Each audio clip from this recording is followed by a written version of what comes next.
Hello, welcome to my channel, and in this video we will see how to set up Python for Visual Studio Code. So to do so, first you have to download Python.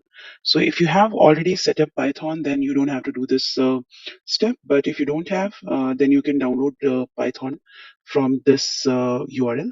So I'll share this URL in the description. So once you have this downloaded, this installer downloaded .exe, you can double click on it and it will start the installation part for Python. So you see, and then make sure to check this button. This is very important step. If you don't do it, then Python might not work for you. So make sure to check this button.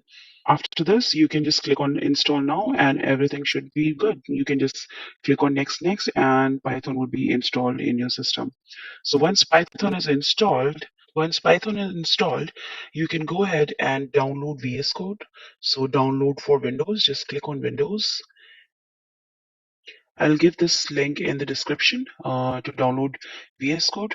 So many people prefer many other code editor like PyCharm and many other Anaconda, but I prefer Visual Studio Code. So if you also prefer Visual Studio Code, then you can install it from this URL and then double click on this exe file. Yeah, just accept the agreement and click on next. You can leave it or you can change the location from here. Click on next. Click on next, create a desktop icon if you want, and then click on next and then install. So this will install VS Code to your system. Now once VS Code is installed, you can click on this launch VS Code from here itself. Once you click on finish, it will launch. Otherwise, as we had clicked on desktop icon, so you should see VS Code icon on your desktop now as well.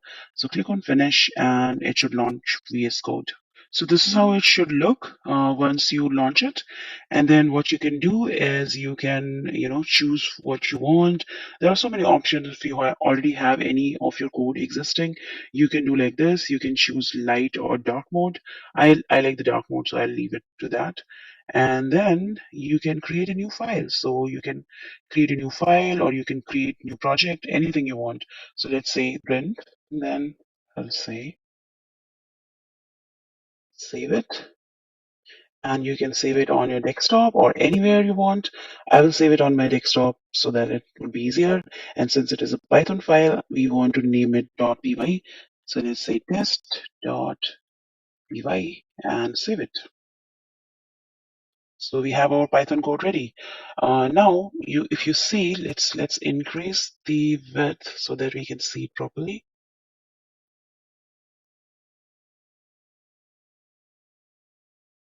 Now we have our Python file ready.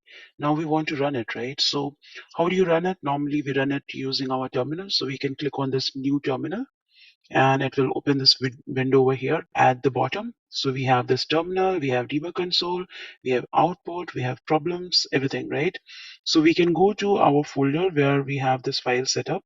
We have it in our desktop. So you have to go to CD and then desktop, right? And then you can run python test.py and this should show our result.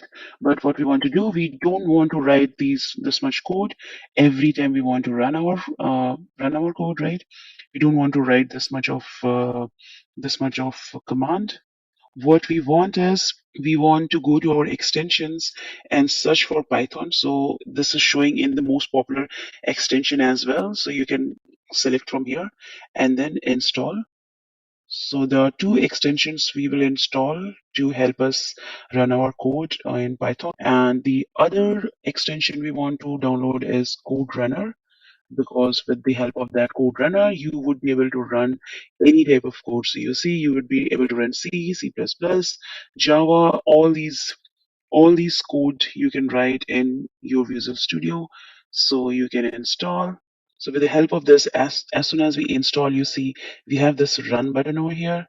So we can go to our test.py and click on this run button and it will run our code. So this is as simple as that. You just need two extension, Python extension and then code runner extension, and you can write your Python code in VS Code. and you can write any code, C, C++, Java, as you see over here. Everything you can write and run it using this tiny button. So that's it for this tutorial. Thank you so much for watching. Bye bye.